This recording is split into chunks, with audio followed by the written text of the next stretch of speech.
আমিও বলেছি রাষ্ট্রবাদী মুসলিম, আপনারাও বলেছেন সবকা সাথ সবকা বিকাশ।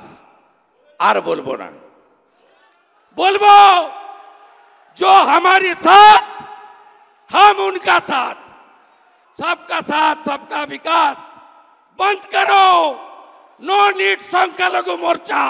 পশ্চিমবঙ্গের মাটিতে দাঁড়িয়ে এটা আপনি অস্বীকার করতে পারবেন না যে শুধুমাত্র সনাতনী হিন্দুরাই বিজেপিকে ভোট দিয়েছে। সংখ্যালঘু বিশেষ করে মুসলিমরা বিজেপিকে ভোট দেয়নি।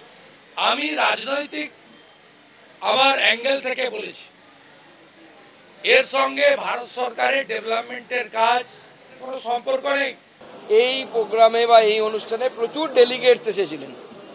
আপনাদের একটা মাথায় রাখতে হবে, শুভেন্দু দাও এখানে ডেলিগেট, তো ডেলিগেটসরা অনেক প্রস্তাব দেয়, আমরা প্রস্তাব পাস করি একটা, সেই প্রস্তাবে অনেকে তাতে সংযোজন করেন, কারেকশন করেন, অ্যাডিশন করেন, ডিলিশনেরও প্রস্তাব দেন। তো কোন প্রস্তাব গৃহীত হবে না হবে সেটা রাজ্য সভাপতি এবং তার টিমের উপর নির্ভর করে। তো স্বাভাবিকভাবে ডেলিগেটস হিসেবে উনি ওরা বলেছেন, কিন্তু আমাদের গোটা ভারতবর্ষের যে পার্টি স্ট্রাকচার তাতে তো সংখ্যালঘু মোর্চা আছে। যিনি এই কথা বলেছেন তিনি তার সপক্ষে কেন তিনি বলেছেন তিনি সেটা বলেছেন। তিনি আমাদের বিরোধী দল নেতা, তিনি দলের পরিকাঠামোটা ভালো করে বোঝেন, সেটা যে তার ব্যক্তিগত মতামত সেটা তিনি মানুষের সামনে বলেছেন।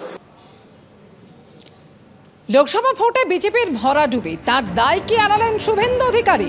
বিজেপির রাজ্য কর্মসমিতির বৈঠকে শুভেন্দু অধিকারীর মন্তব্যে জল্পনা তৈরি হয়েছে। তিনি বলছেন, আমি বিরোধী দলনেতা, সংগঠনের দায়িত্বে নেই, ভোট জেতার কাজে 25% লাগে সংগঠন, কোর কমিটির সদস্য তো সাংগঠনিক পদ।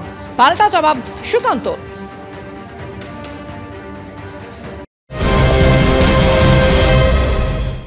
আপনি লক্ষ্য করবেন, বিরোধী দলনেতা আমি অর্গানাইজেশনের দায়িত্বে নেই। আমি লোকসভা নির্বাচনের আগে বলুন পরে বলুন, কখনো সংবাদ মাধ্যমের সামনে একটা এমন শব্দ বাক্য প্রয়োগ করি না যাতে ভারতীয় জনতা পার্টির বুথের কর্মীটি, আমাদের ভোটারটি হতাশ হয়। আমি এটা কন্টিনিউ করব। আমি জাতীয়তাবাদী পরিবার থেকে এসেছি, মুকুল রায়ের মতো সব কেড়ে নেওয়ার পরে আমি বিজেপিতে আসিনি, আমি সব ফেলে দিয়ে বিজেপিতে এসেছি। এবং বিজেপি এবং সনাতন ভারতীয় সংস্কৃতি এবং রাষ্ট্রবাদ, এখানেই আমার রিটায়ারমেন্ট হবে, এটুকু আমি আপনাদের কাছে কমিটমেন্ট করতে চাই।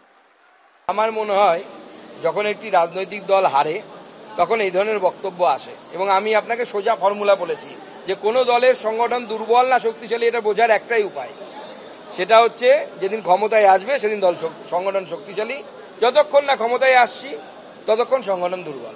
এইটাই ফর্মুলা। ক্ষমতায় এসে গেলে সবাই বলবে হ্যাঁ দারুণ শক্তিশালী, অথচ আমি আপনি সবাই জানি 11 সালে তৃণমূল কংগ্রেসের সংগঠন বলে কিছু ছিল না। জয়প্রকাশ মজুমদারকে যদি জিজ্ঞেস করেন যে আপনি তো তৃণমূল কংগ্রেসের ভাইস প্রেসিডেন্ট, তৃণমূল কংগ্রেসে আর কতজন ভাইস প্রেসিডেন্ট আছে, জয়প্রকাশ মজুমদারও বলতে পারবে না। তো এটা যদি সংগঠন শক্তিশালী হওয়ার নিদর্শন হয়, আর যারা বলছেন তাদের রাজনৈতিক অভিজ্ঞতাকে আমি সম্মান জানিয়ে বলছি যে সংগঠন ভোট জেতার কাজে মাত্র 25% লাগে। যারা পলিটিক্যাল সায়েন্স নিয়ে পড়াশোনা করেছেন বা যারা নিচের স্তরে কাজ করেন তারা নিজেরা বলতে পারেন।